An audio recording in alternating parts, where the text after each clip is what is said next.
Hey everybody, welcome in. My name is Sam. This is Bolt from the Blue Tarot, and I am extremely pleased that you are here. We're going to do a quick reading on the go here. Got a couple decks. I'm going to start out with my storybook deck here, just to get starting energy, see who I'm talking to. All right, we've got Peter after the hypnotist has a heart attack, and this is from Office Space. If you haven't seen the movie, this is the very beginning, and he's in this hypnotist's office, and the hypnotist hypnotizes him and then has a heart attack before he can wake him up. This is not how hypnosis works, but he stays in this hypnotically calm state, and he starts just doing things that he wants to do instead of the things that his boss wants him to do, or the things he's been taught to do. He just starts really doing what feels good to him. So this card asks, what if the only person you had to please was yourself? And what if you chose not to feel guilty about choosing to do so? Now, what if you lived for you? And I feel like I'm feeling someone hear those words, but not really internalize them. What if you lived for you?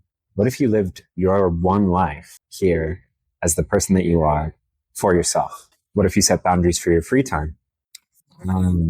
This card reminds us that the best way to fight a broken system is being honest and authentic. Our system wants cookie-cutter conformists who can be easily manipulated and cajoled into doing things that benefit the system rather than you. And as we've already been over, the system is broken. You have all the potential in the world. So, yeah, there's another reminder here to withdraw your consent. Like, so much of what doesn't work for all of us is perpetuated just because we give it permission to continue. And when we deny that permission on an individual level, we give other people the permission to do so. And it's like a ripple in a pond. It moves outwards.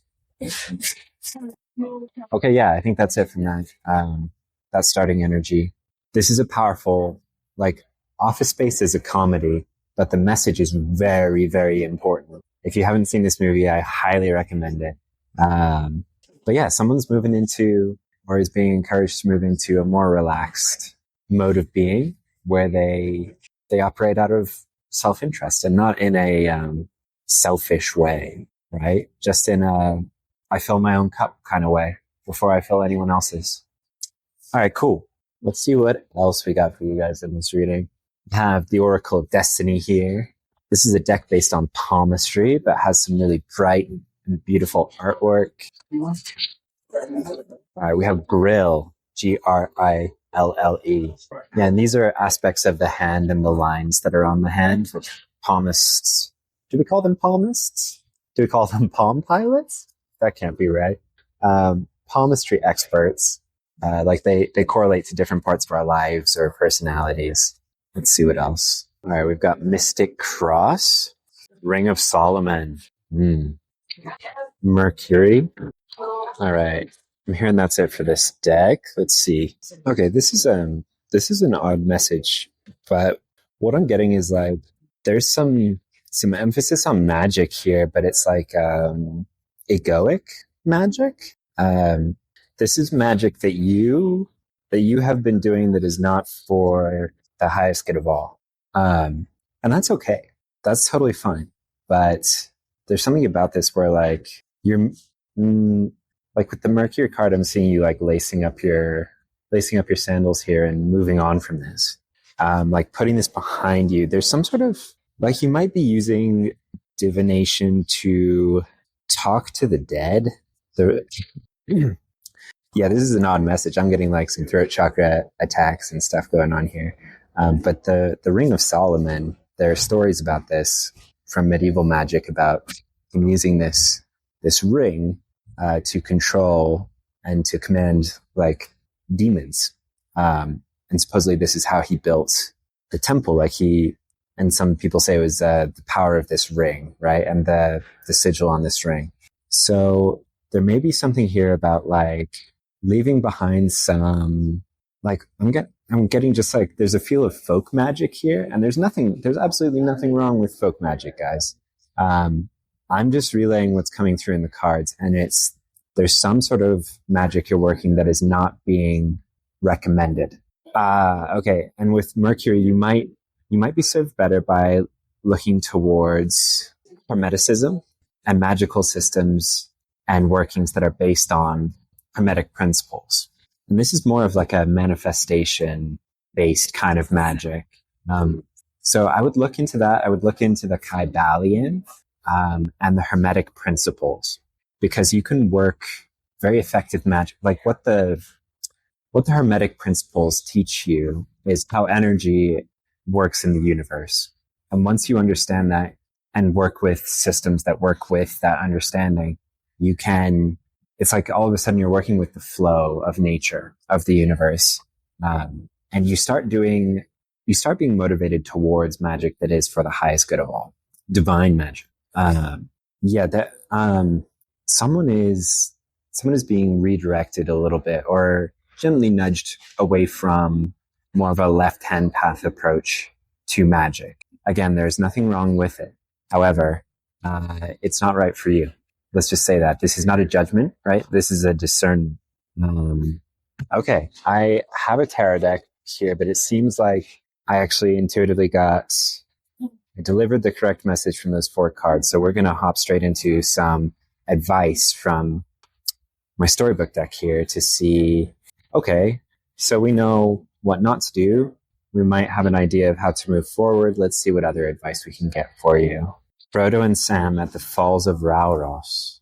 So this is from Lord of the Rings. Okay, so there's some significance to friendship here. This card comes out to indicate that you have with you already, or there is coming in, true loyal friendship. What I'm getting from this for you is that you have, okay, there's a couple of things. Sorry guys, I'm just tuning in and asking about this. I don't want to mess up this message, because we can get ourselves into a bit of energetic turmoil if we go about magic the wrong way. So not the wrong way, I just mean in a way that is not correct for us. So part of this card also says to be careful while swimming. So Sam doesn't know how to swim, and yet he swims out to join Frodo when Frodo tries to leave on his own to destroy the ring. So be careful while swimming in this context, I think, is like you might be swimming in some strange energetic waters by engaging in the magic that you have. Like there's really no way for me to interpret this for a broader audience. Someone is doing magic that they ought not to be doing. And by that, I mean, it will backfire, right? When we put negative energy out into the world, it has a way of coming back to us, and it attracts less than pleasant energy. It sends out signals that you don't want to be sending out. There's no need. Okay. So I'm in public right now, and the song that's playing is Uptown Girl by Billy Joel. And I have in the past associated this song with like, you have a high spiritual rank, but you're messing around with like people or energies that are very low ranked, like low vibrational. And you need to be moving into a different part of town energetically, not literally, just different associations, different methods of acting, different motivations, different, you need a big energy shakeup, because it's not matching, what you're doing is not matching your essential energetic signature. The true loyal friendship that I'm getting is, like, I'd be tempted in this case to say, like, it's your spirit team. Stop working with entities that are not your spirit team. And there could be an element of that for someone, but I think I'm talking to one person in particular, or very few people here. And this true loyal friendship is a person, like an actual, it's a person. Okay. Yeah. I was going to say a real living human being, but they might not be living. This might be, this is a teacher, who can show you like a way that is aligned for you to work magic. Yeah. That's what this is about. So just from this energy I'm getting, like, this is most likely a dead person, an author. Yeah, there is a dead author who has a method of practicing magic that would suit you much better. I'm hoping that means something to you already. I think it's enough for you to narrow it down, but let me see if I have any other advice for you. Okay. This is card number 71, which might have some significance here. Gandalf and Galadriel in Rivendell. So this is from the first Hobbit movie, The Hobbit: An Unexpected Journey. I like the scene between Gandalf and Galadriel in Rivendell because Galadriel is the high priestess and Gandalf is the magician with some of the hermit energy, maybe a little bit of King of Wands, but it's like the major arcana having a conversation, which I delight in. But Galadriel asks Gandalf Mithrandir, which is Gandalf's Elvish name, why the halfling? And Gandalf says, Saruman believes it is only great power that can hold evil in check. But that is not what I have found. I've found it is the small things, everyday deeds of ordinary folk that keeps the darkness at bay. Simple acts of kindness and love. So you might be asking, like, okay, high and like Mr. High and Mighty, what's the right kind of magic to practice? And if the motivation for it is not kindness and love, then it's the wrong kind of magic. Let me just throw that out there. And again, I don't mean for everyone, but I do mean for you specifically. Is it motivated by the highest good?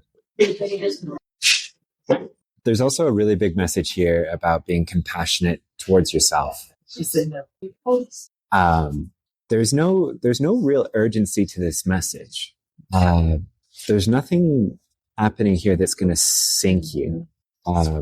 This is just a message of compassion and a reminder that you, like the kind of magic you work is a choice, that you should choose beautiful magic that makes the world a better place rather than, egoically driven stuff that is only for your benefit, or I don't even want to get too much into like the wrong motivations or the lesser motivations, but treat yourself with kindness and love.